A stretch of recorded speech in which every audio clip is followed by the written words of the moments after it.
Entre las enfermedades y síntomas de los abandonados están las migrañas, que entre otras cosas tiene que ver con un bloqueo de mi yo soy, de quién realmente quiero ser. El que sufre migrañas y las sufre frecuentemente se está impidiendo de alguna manera ser el real mismo, ser él realmente, perdón. Se está impidiendo ser auténtico, está intentando adaptarse, ser lo que otros esperan de él o de ella, y hace demasiados malabares físicos, malabares emocionales, malabares mentales, para hacer lo que otros esperan que sea, o lo que la persona cree que las otras personas están esperando de él o de ella, y tiende a vivir entonces a la sombra de las personas que ama, ¿no? Y como está siempre creyendo, está funcionando desde la creencia muy fuerte de que la desdicha, la fortuna, la alegría, la felicidad de las otras personas, sobre todo las que ama o lo aman, depende de él 100%. Entonces, como no encajar, no adaptarse, no ser lo que los otros esperan de él, puede generar inconscientemente síntomas como la migraña o las jaquecas tensionales también. También puede presentarse a través de la bulimia. En el caso de los hombres, puede tener que ver con el intento de nutrir a su propia madre, el intento como insatisfecho de nutrir, de proteger, de ayudar a su propia madre. Entonces, los hombres con bulimia tienden a vomitar para expresar hasta dónde la necesitan, para expresar esa fusionalidad, ¿no? Pero también como el desequilibrio, el desbalance que produce la fusionalidad con mamá, esa necesidad extrema de ella, de esa persona que los debe proteger, nutrir, acompañar, guiar, y lo pueden llegar a expresar a través de este tipo de trastornos como la bulimia. Y en el caso de las mujeres puede tener que ver con una necesidad con respecto a papá. Y si papá es ausente, entonces la mujer transfiere esa carencia a la alimentación, a los alimentos, a lo que ingiere físicamente, lo que siente que es ausente, que no le llega, que no puede digerir, que no está para digerirlo de papá. Entonces va y lo manifiesta en el mundo físico a través de la bulimia, a través de una alimentación, un desequilibrio, un trastorno de la alimentación como la bulimia. ¿Cómo es la alimentación de los abandonados? Tienden a comer mucho sin subir de peso, ¿no? O a comer poco, puede ser en alguno de estos dos extremos, a comer demasiado y aparentemente no subir de peso. También puede ser esto de no subir de peso aunque coman mucho, porque es una mente que tiende a estar muy agitada, a generar muy fácilmente ansiedad, angustia, y esto ayuda a que el metabolismo se acelere o a que literalmente el cuerpo no absorba correctamente lo que consume y entonces no sube de peso. De pronto es un cuerpo mal nutrido, ¿no? O algunos abandonados pueden tender a comer poco, pero tener la creencia de que comen, de que es demasiado lo que comen. Y entonces el cuerpo empieza a reaccionar desde esta creencia, como acumulando, aumentando el peso, como si de verdad estuviera comiendo demasiado. Y acuérdate que estas son creencias inconscientes. De pronto tú no estás pensando esto de forma consciente cada vez que comes, pero en tu inconsciente hay un programa que le dice al cuerpo físico, a la fisiología, que aunque hayas comido muy poco, eso fue demasiado. Y entonces empieza a funcionar en consecuencia, aumentando de peso. Podemos tender a preferir los alimentos blandos a los duros, por ejemplo, a comer pan, a comer panadería, pastelería. Las cosas dulces nos pueden generar mucho placer.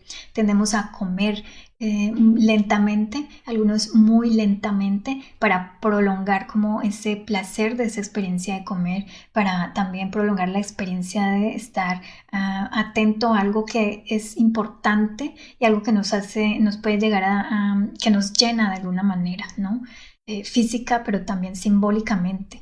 emocionalmente la comida nos llena esos vacíos que de pronto no encontramos, no podemos llenar, los vacíos de reconocimiento, de validación, el no ser vistos por otras personas, la atención que le brindamos a la comida. La importancia que le damos es como una proyección de lo que sentimos que no recibimos, que no tenemos, que nos falta. Y tienden a no dejar comida en el plato. Pero también para muchos abandonados esta creencia, este programa de nunca es suficiente, también lo trasladan al plano de la alimentación y entonces puede que sientan que nunca están satisfechos, ¿no? Una constante hambre, una constante necesidad de comer. Puede que no sea hambre literalmente, sino una necesidad de comer por la misma ansiedad. Y entonces pueden estar picando o comiendo cosas entre comidas y por eso a veces pueden aumentar de peso porque creen que en las comidas principales, por ejemplo, desayuno, almuerzo y comida buscan comer poco, pero no son conscientes de todo lo que consumen entre comidas que colabora a ese aumento de peso. Pueden ser personas que pueden tender a devorar la comida. Y esta es también una palabra clave que puede estar siempre presente en su comunicación, en lo que expresan verbalmente. Algunos pueden deleitarse y dedicarle mucho tiempo, demorarse mucho comiendo, y otros por esa necesidad, esa sensación de carencia, de nunca es suficiente, no se dan todo el tiempo y entonces van hacia el otro extremo, devoran rápidamente, no se dan el tiempo de masticar correctamente.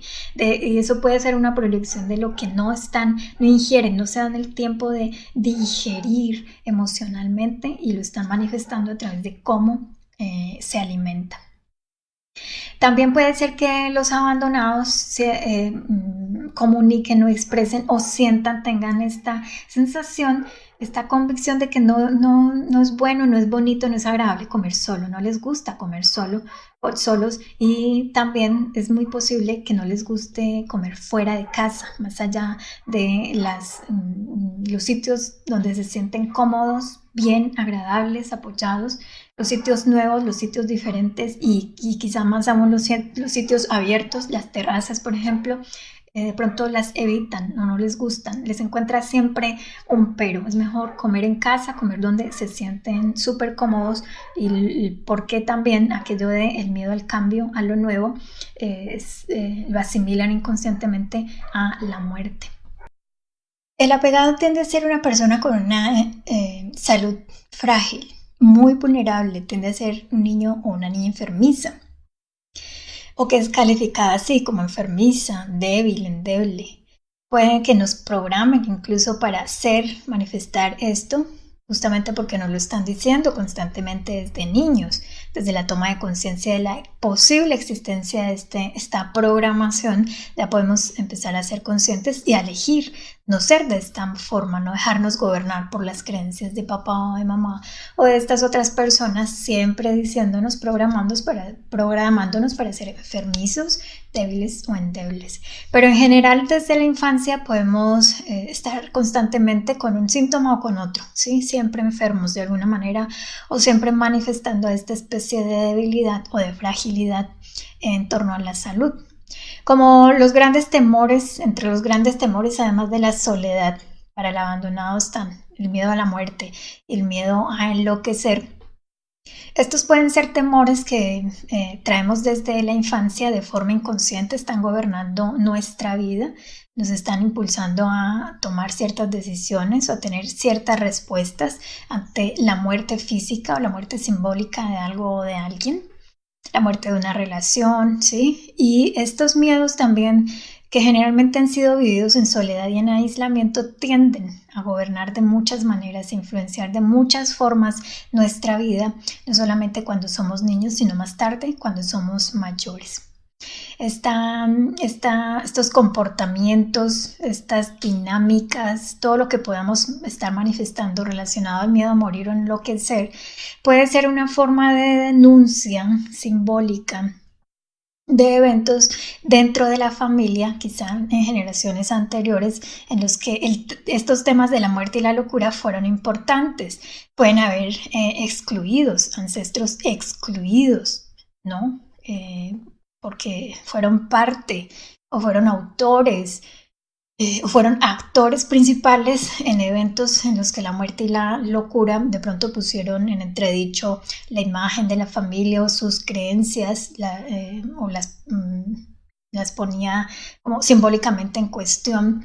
Y el excluido es esa persona que la familia o el clan tiende a hacer a un lado, a no verlo, a no reconocerlo, como que quisiera que no fuera parte de la familia porque ha hecho algo vergonzoso, ¿no? Proyectan culpa y vergüenza en esta persona y tienden a invisibilizarlo por distintos motivos. Y en el caso de quien tiene herida de abandono, este excluido con el que posiblemente esté conectado y de quien posiblemente esté manifestando algo de su vida, puede haber tenido alguna experiencia asociada con la muerte o con la locura y tú lo estás expresando.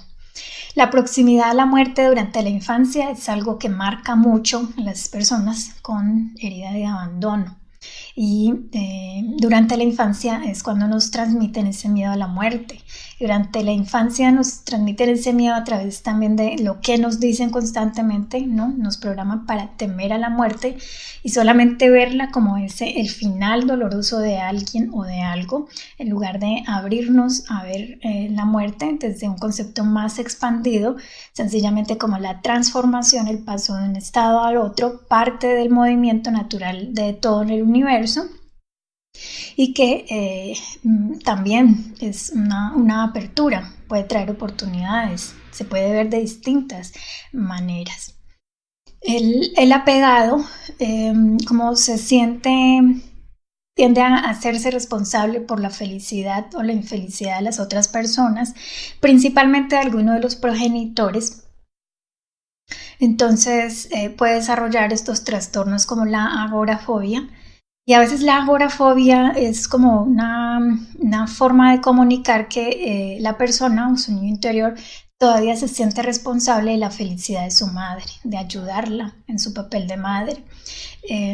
O una forma de denunciar que ha sido sobreprotegido a tal punto que no se siente bien más allá, más lejos de la madre, separado, separada de la madre, fuera de ese lugar donde se siente protegido, donde se siente cómodo y donde está mamá. La agorafobia puede tener que ver de alguna manera con nuestro vínculo con mamá, con el grado de apego que hemos desarrollado, generalmente un apego que es insano. Tal vez haya que revisar esto de la contradependencia, que genera una forma de relacionarnos basada en que desarrollamos un apego con mamá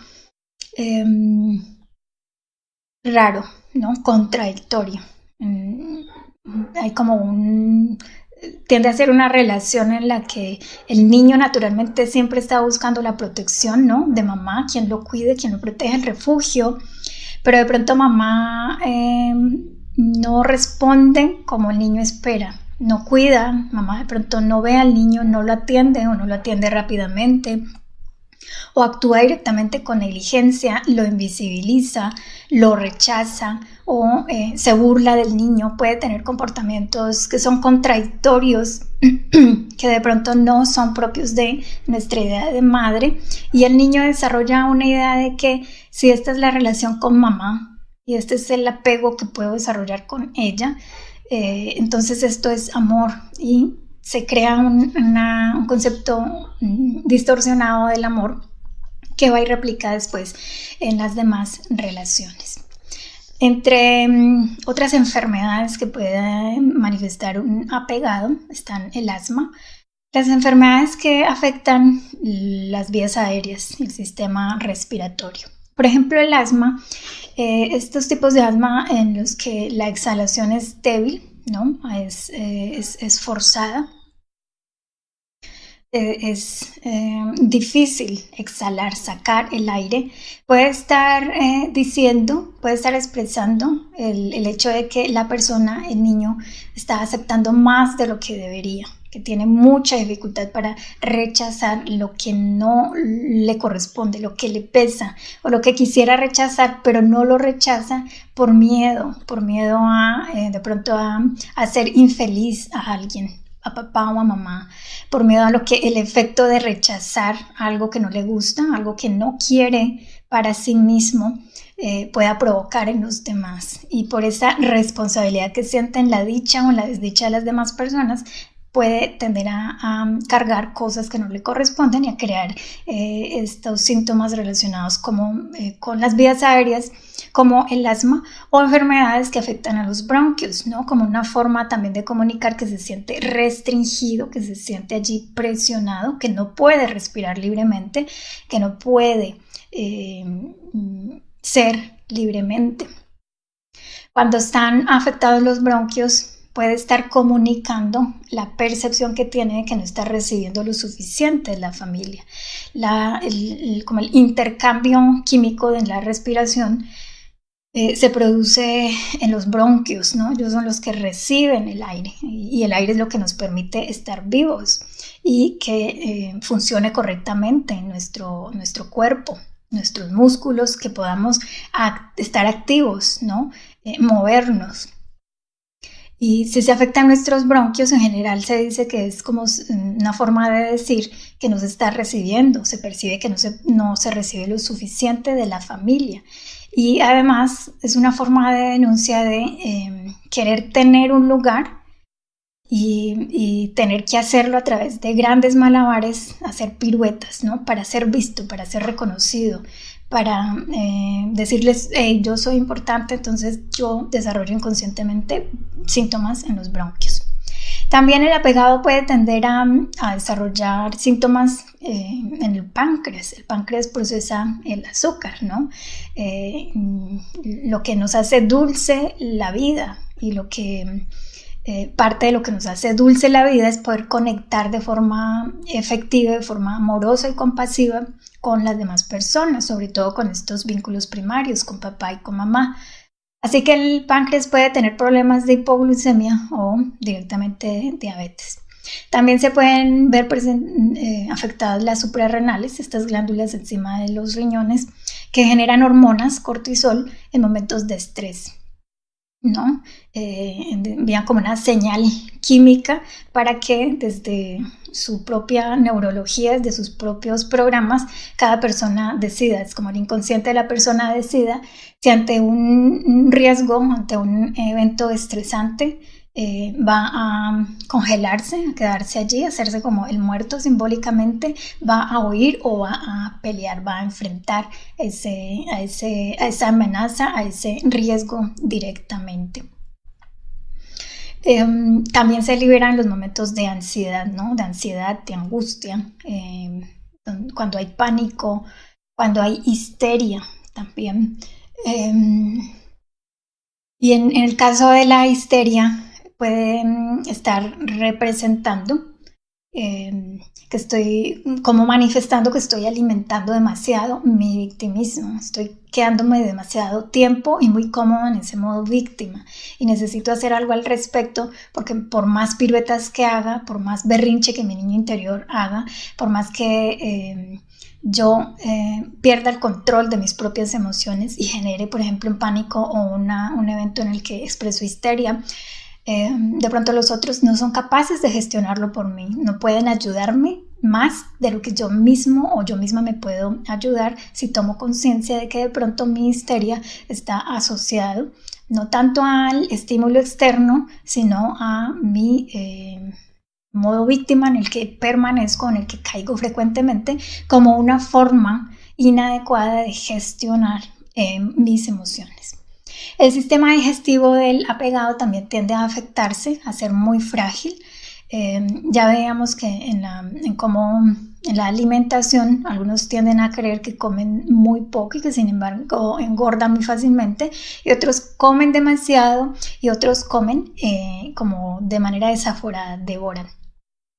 El apegado puede tender a creer que no se alimenta adecuadamente. Entonces, su sistema digestivo puede que no absorba correctamente, pero también lo puede hacer desde esa creencia de que no se está alimentando de forma correcta o adecuadamente, porque trae la tendencia de que mamá no lo alimentó de pequeño adecuadamente, no lo atendió adecuadamente, no le dio lo que necesitaba o lo que creía que necesitaba para sentirse bien y feliz, no tanto saludable, y eso lo sigue replicando cuando es mayor. Y allí vemos cómo creencias que generan programas después van y se manifiestan, y parece que no hay una relación entre cómo manifestamos, cómo se manifiesta en la forma en el mundo físico un programa y ese simbolismo detrás, ¿no? Todo lo que esconde. Mamá no me alimentó, yo crezco pensando que nunca estoy alimentándome correctamente, que nada me alimenta suficientemente o correctamente, nada ni nadie. También podemos desarrollar problemas visuales como la miopía, que consiste en la dificultad de ver más allá. Y entonces es una manifestación en el mundo físico de este miedo al futuro, del miedo a la soledad, miedo a lo que está más allá de nosotros, por fuera de nuestra zona de confort. Miedo al futuro, esa tendencia, esa ansiedad por el futuro. El que es ansioso está en el futuro, en un tiempo que todavía no es, en algo que todavía no ha sucedido. Podemos desarrollar también problemas, malestares en espalda, ¿no? Tensiones, dolores, etcétera, por esa tendencia a cargarnos con lo que no nos corresponde, las emociones de los demás sobre todo, y a querer ayudarlos, ¿no? Llevándoles la carga. Podemos sufrir también enfermedades como trastornos, como la depresión, caer fácilmente en melancolías, en nostalgias que pueden durar mucho tiempo, y quedarnos allí en ese hoyo alimentado por nuestro modo víctima, ¿no? que hemos programado y que utilizamos a veces incluso para manipular. También los apegados pueden tender a generar inconscientemente enfermedades raras e incurables. ¿Por qué? Porque esto le puede garantizar a su niño interior mayor atención, ¿no? Es una forma de darse más importancia, de hacerse más visible, de generar más impacto en los demás a través quizá de la lástima o de quién sabe qué más creencias que ese niño interior ha creado, sigue guardando y cree que son su verdad y su única opción. También esto de caer constantemente enfermo pues implica que van a estar atendiéndome y que es una forma también a veces inconsciente de forzar al otro a darme lo que yo no le pido directa y abiertamente. Entonces el otro es como si además obligara al otro, el otro me tiene que atender porque es su forma de demostrarme su amor, y si no me atiendes porque no soy importante. Y así esta cadena, ese efecto dominó de unas creencias atadas con otras y los resultados. Pero acuérdate que es en lo que cosechas que tú verificas, ¿no? El grado de tus heridas, el estado de tus heridas, y si están en proceso de sanación o las estás activando constantemente y las estás utilizando quizá para un beneficio más del ego que verdaderamente para nutrirte a ti como en beneficio tuyo, en beneficio de otras personas. También las personas con herida de abandono podemos tender a generar como estos dolores de cabeza, jaquecas tensionales, migrañas sobre todo lo que tenga que ver con la cabeza tiene que ver con el poder, con la autoridad, que es algo que detesta el apegado, ¿no? La voz de autoridad, que le den órdenes. Él quiere ser quien da la orden, como el niño que hace el berrinche. Él quiere ser el que tiene el poder y lo ejerce de esta forma inadecuada. Las migrañas pueden ser una expresión de un bloqueo en mi yo soy, una negación, un rechazo, el no asumir quién yo soy, realmente quién quiero ser, independientemente de lo que otros opinen o de lo que otros esperen de mí. Me impido ser yo misma. Hago demasiados malabares para ser lo que otros esperan que yo sea. Entonces empiezo a vivir a la sombra de los que amo, por esta idea de que es mi responsabilidad el estado de ánimo, su felicidad o su desdicha. Entonces yo me sacrifico mi naturaleza, mi esencia, mis deseos y mis necesidades en un intento de adaptarme, de encajar, como de ser reconocido, de ser importante para estas personas, y tiendo a darle más importancia a lo que ellos desean y piensan y esperan de mí, y en este proceso yo me esfuerzo y creo un conflicto, ¿no? Un conflicto interno que se manifiesta allí, un conflicto en la cabeza, en nuestro centro de poder acá cerebral, mental, que quisiera hacer una cosa pero se siente obligado a hacer otra para generar un ambiente estable, en paz, agradable, quizá más para los otros que para uno mismo, pero el niño interior se convence que si los otros están bien, yo estoy bien.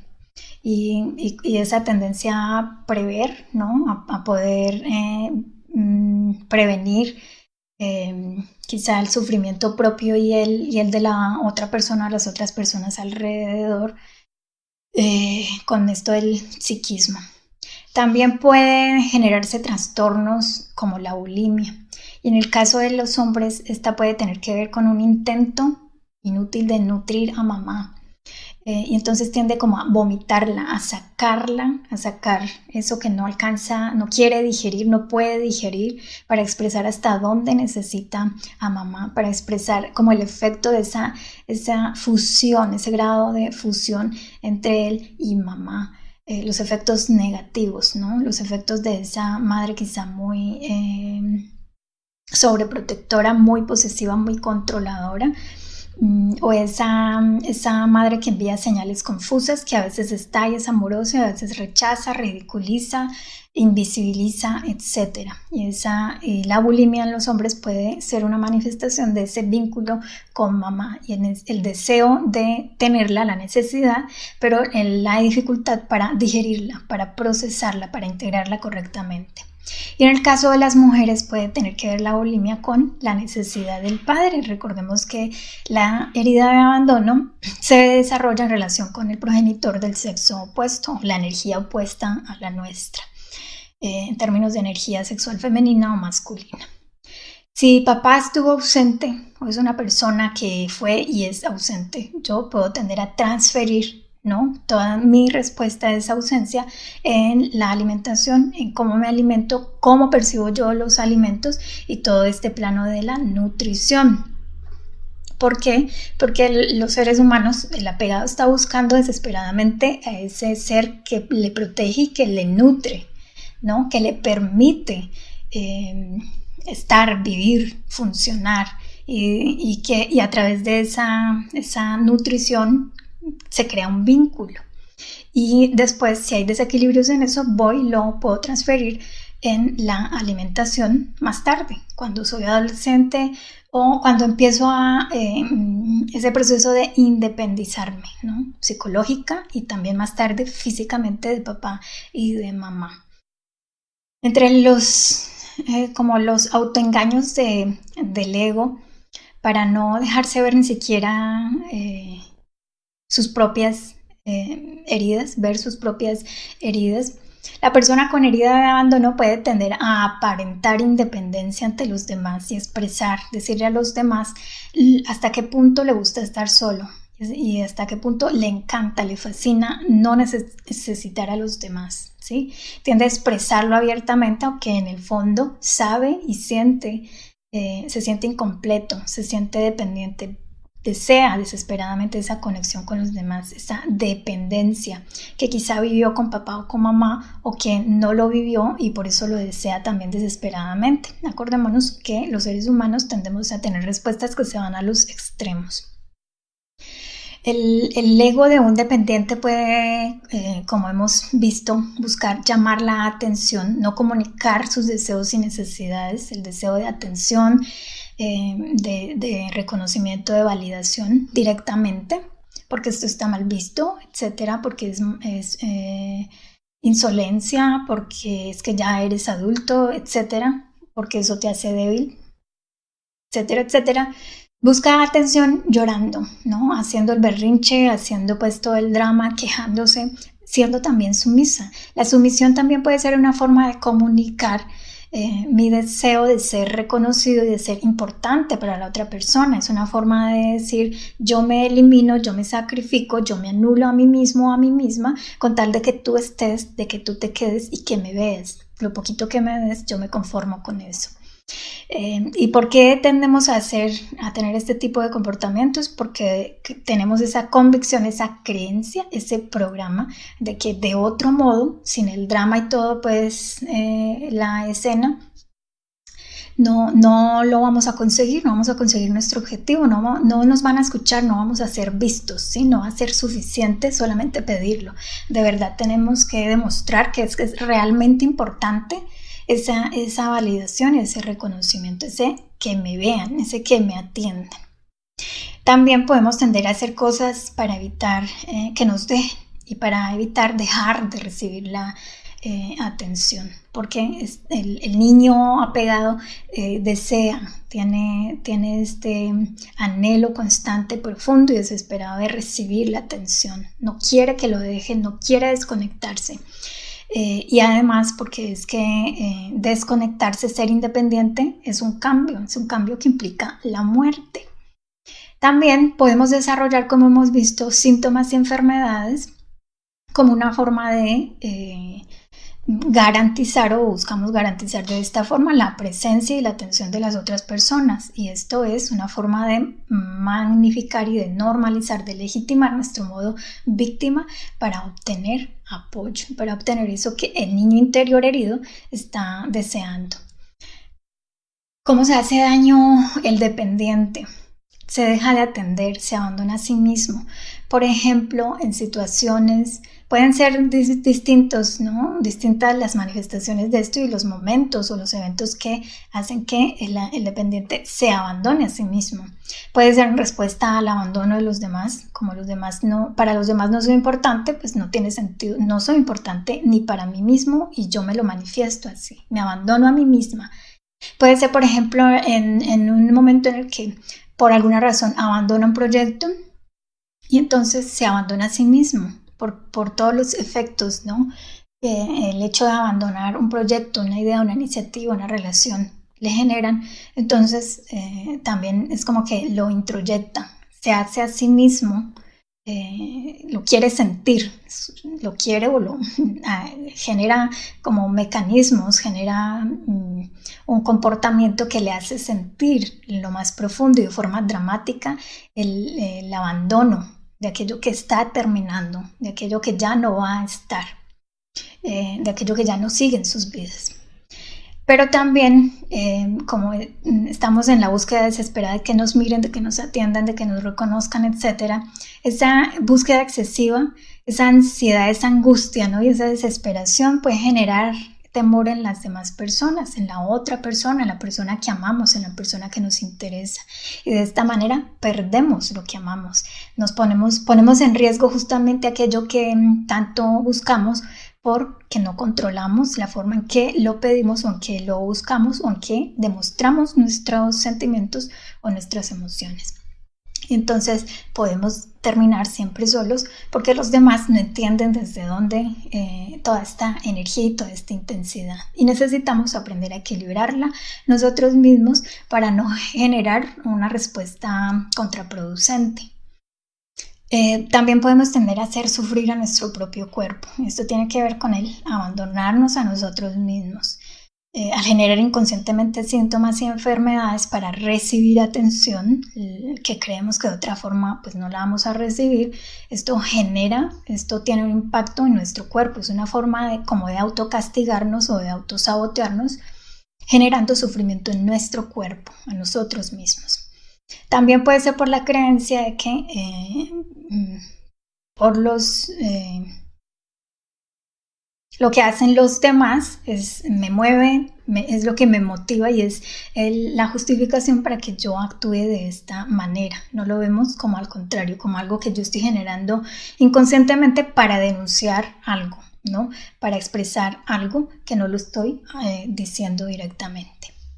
Entre los aspectos positivos invisibles, ocultos de tener esta herida que los tiene, podemos ver cómo esto te puede ayudar a ver cómo transformar algo que parece un defecto, algo que parece indeseable, en algo que te puede ayudar a crecer, a expandirte. Y lo puedes usar de forma más positiva, de forma más asertiva. Por ejemplo, los apegados, nuestra fijación, ¿no? Nuestro apego,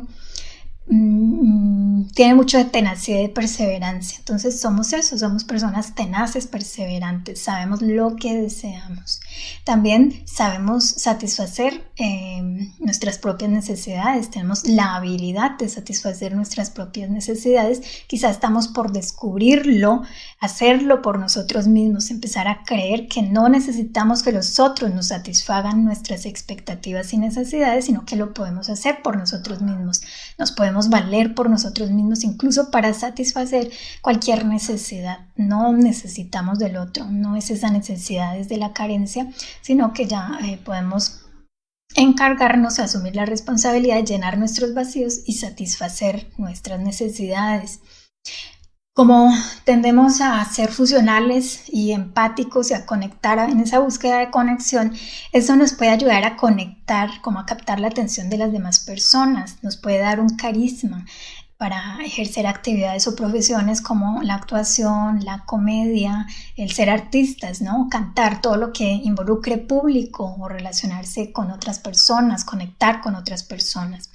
Esto también te puede ayudar o se puede multiplicar como el efecto positivo, porque en esa tendencia a querer satisfacer también a los demás, querer que todo esté bien y hacer todo lo posible para que el ambiente sea agradable, equilibrado, en paz, aunque sea solamente en apariencia, y el querer dar siempre la mejor imagen, ¿no? Para recibir la validación y el reconocimiento que tanto buscamos, podemos incluso aprender a reflejar alegría y gozo y a pretender que somos joviales, activos, sociables.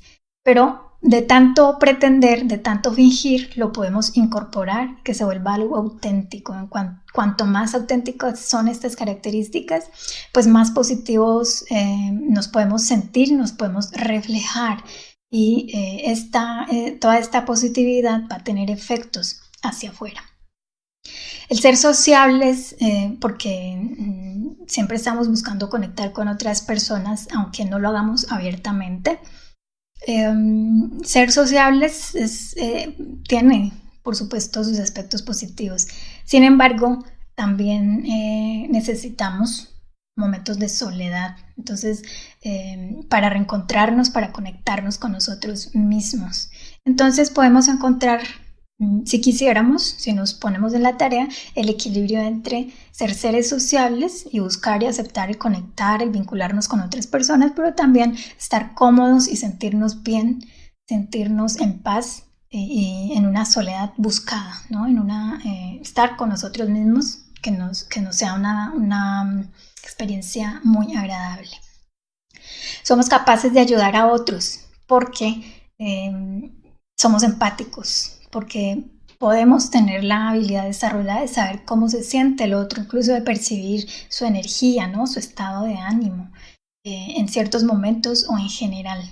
Podemos conectar con el otro y lo podemos ayudar de una forma a veces más eficiente o eficaz, porque de pronto no necesitamos hacer muchas preguntas, podemos sentirlo directamente y podemos sentir interés auténtico, genuino, por lo que otras personas están sintiendo y por lo que puedan estar necesitando que nosotros le podríamos brindar.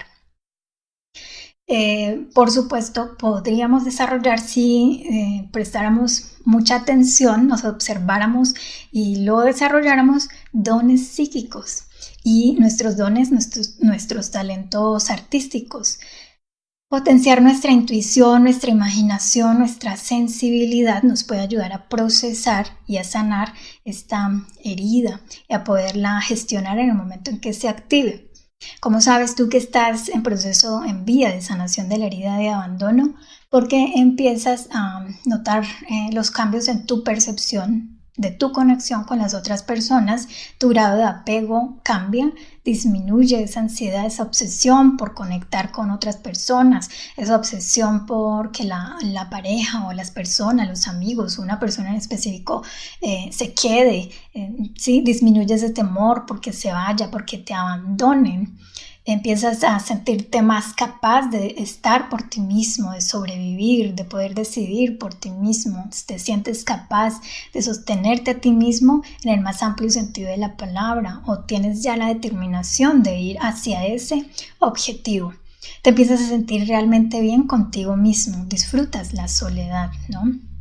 No estás buscando siempre hacia afuera y llenarte de ocupaciones y de ruido y de interacciones con otras personas para no sentir la soledad, sino que te acostumbras y empiezas a disfrutar el poder estar contigo a solas y realmente a solas e incluso en silencio. Y empiezan a disminuir todos estos aspectos que generan angustia, ansiedad, toda esta necesidad, esa búsqueda obsesiva por el reconocimiento y la presencia de las otras personas, y esa búsqueda obsesiva por llamar la atención, eso disminuye, ¿no? Te tranquilizas, empiezas a ser menos dramático, tu vida empieza a ser menos dramática, empiezas a buscar encontrar estrategias, otras estrategias para manifestar y para gestionar tus emociones. Te empiezas a hacer cargo de tus síntomas físicos y emocionales y a buscar cómo están relacionados cuerpo físico, emociones e incluso espíritu. Y empiezas a trabajar en eso y empiezas a encontrar el equilibrio y empiezas a reconocer tus heridas y a reconocer que tú puedes ser capaz de autosanarte, aprendiendo a gestionar de una manera totalmente diferente tus emociones y tus síntomas físicos, mentales, psicológicos, emocionales. Empiezas a tener deseos de emprender, de salir, de ser más independiente, más autónomo, de emprender proyectos, nuevas ideas, iniciativas, aunque las demás personas, aunque mamá o papá no lo apoyen, independientemente de lo que ellos digan, piensen, opinen, sugieran, tú te sientes más conectado contigo mismo y estás más por satisfacer tus deseos y necesidades que por satisfacer los deseos y necesidades de los otros, sobre todo porque empiezas a tomar conciencia que de pronto lo habías estado haciendo, habías intentado ayudar a los otros, ¿no? Ser el benefactor de otros, comportarte muy bien con tal de generar beneficio para los otros, pero no estabas viendo todo el detrimento para ti, en tu salud, en tu estado de ánimo, en tu energía vital, y ahora te puedes poner a ti como prioridad y como el primer foco de atención a quien escuchar y a quien atender. Te empiezas a atender a ti mismo, a cuidarte a ti mismo, te empiezas a dar el valor, el reconocimiento y la importancia que tienes, que mereces, pero que habías estado buscando obsesivamente hacia afuera. Y empiezas a verte a ti mismo y empiezas a ver a mamá y a papá y empiezas a ver a tu entorno y la realidad de una manera completamente diferente, como que te liberas de un peso, te sientes más libre, te sientes más cómodo, quieres ser más auténtico, empiezas a notar cómo entras en coherencia y a generar estrategias para volver a esa coherencia, y empiezas a tener también una actitud un poco más neutral con respecto a lo que el tratamiento que otras personas te dan, ¿no? La validación o no que te den, las respuestas que den a lo que tú hagas por ellos. Empiezas a buscar mucho menos esa atención de forma continua, de forma desmedida. Yo espero que tengas en cuenta toda esta información. Sé que son videos que se hacen un poco extensos, pero confío en que te den luz, que te den claridad y que te permitan reconocerte a través de toda esta información y empezar a hacer un mapa de ti, un mapa de tus heridas para saber en dónde enfocarte y sanar, trascender todo esto que te ha estado bloqueando y que te ha estado generando sufrimiento. Necesitas estar abierto, estar listo al cambio y sencillamente fluir y permitir que esos cambios se den. No intentes, es imposible cambiar, que las cosas cambien hacia afuera si uno no quiere cambiar nada internamente. Y es imposible también que el cambio se genere haciendo siempre lo mismo, ¿sí? También es imposible sanar si no sabes qué es lo que tienes que sanar. Por eso es tan importante ser consciente de nuestras heridas para poderlas tratar, para podernos fortalecer y empoderarnos aún con las cicatrices de esas heridas, y aunque a lo largo de nuestra vida de pronto se vuelven a activar, pero ya no lo harán de la misma manera, ya tu respuesta y tu reacción no serán nunca de la misma manera. Serás una persona más y más consciente, tomarás decisiones cada vez más consciente, serás cada vez más coherente, y allí sabrás, cuando empieces a ver los efectos de ser coherente y de ser consciente, que estás en vía de sanación. Todo empieza a cambiar. Recuerda que para que se genere el cambio, tú tienes que creer que el cambio es posible y tienes que emprender acciones que sean consecuentes con esta nueva creencia. Todo es posible, sí se puede. Lo verás cuando lo creas. Yo espero que tengas en cuenta esta información. Te envío un abrazo de luz y bendiciones.